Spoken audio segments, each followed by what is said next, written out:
نو کی لڑی ہے۔ یہ وہ گھرانہ جو رسول کا گھرانہ ہے، اور رسول کے گھرانے ہی کے تعلق سے یہ اشعار کہے گئے ہیں۔ لجپال گھرانہ ہے، نگینوں کی لڑی ہے، اس گھر کی غلامی بھی حکومت سے بڑی ہے، اس گھر کی غلامی بھی حکومت سے بڑی ہے، اور ادھر باغ فدق پر ہو پریشان، فردوس ادھر زہرا کے قدموں میں پڑی ہے، فردوس ادھر زہرا کے قدموں میں پڑی ہے، اور ذوالفقار جب رن میں اٹھائی حیدر کرار نے، ذوالفقار جب رن میں اٹھائی حیدر کرار نے، ڈر کے مارے دم دبایا لشکر جرار نے، ڈر کے مارے دم دبایا لشکر جرار نے، اور خالد کبھی ہاتھوں میں علم لیتے ہیں، خالد کبھی ہاتھوں میں علم لیتے ہیں، طارق کبھی موجوں پہ قدم لیتے ہیں، ہر دور میں اٹھتے ہیں یزیدی فتنے، ہر دور میں شبیر جنم لیتے ہیں۔ نعرہ تکبیر، نعرہ تکبیر، نعرہ رسالت، نعرہ رسالت، شہدائے کرب و بلا، شہدائے کرب و بلا، مفتی رہبر صاحب قبلہ، نعرہ تکبیر، نعرہ رسالت۔ ہستی مٹائی خون بہایا حسین نے، ہستی مٹائی خون بہایا حسین نے، گلزار مصطفیٰ کو سجایا حسین نے، یک دم میں قتل ہوئے 1950، ذوالفقار جب رن میں اٹھایا حسین نے، ارے فردوس کس طرف ہے جہنم ہے کس طرف، نقشہ کو کربلا میں بتایا حسین نے، فردوس کس طرف ہے جہنم ہے کس طرف، نقشہ کو کربلا میں بتایا حسین نے، اور کربلا کے میدان میں امام عالی مقام حضرت حسین نے اپنے سر کو سجدے میں کٹوا کر یہ دنیا کو بتا دیا کہ نماز جان سے پیاری ہے، حسین سے پوچھو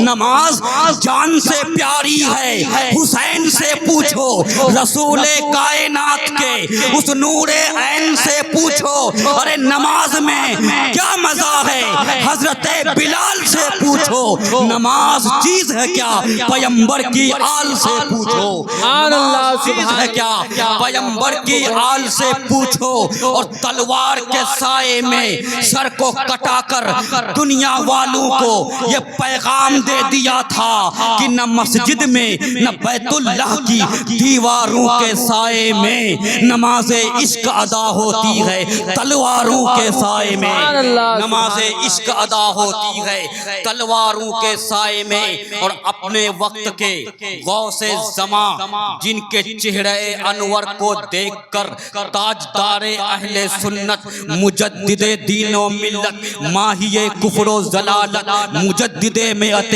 ماضیہ، مؤید ملت طاہرہ، امام احمد رضا قدسہ سرہ نے جن کے چہرے کو دیکھا تو برجستہ پکارا، اشرفی اے رخت آئین اے حسن خوباں، اے نظر کردہ وہ پرورد ایسے محبوباں، وہی حاجی الحرمین ہم سبھی ہے غوث ثقلین، سیدنا علی حسین اشرفی جیلانی کچھو چھوی فرماتے ہیں کہ مثال مصطفیٰ کوئی پیمبر ہو نہیں سکتا، ستارہ لاکھ چمکے مہر انور ہو نہیں سکتا، اور کوئی ہو متقی و عالم و زاہد زمانے میں مگر آل محمد کے برابر ہو نہیں سکتا۔ نعرہ تکبیر، نعرہ رسالت، آل رسول، آل نبی، نعرہ تکبیر،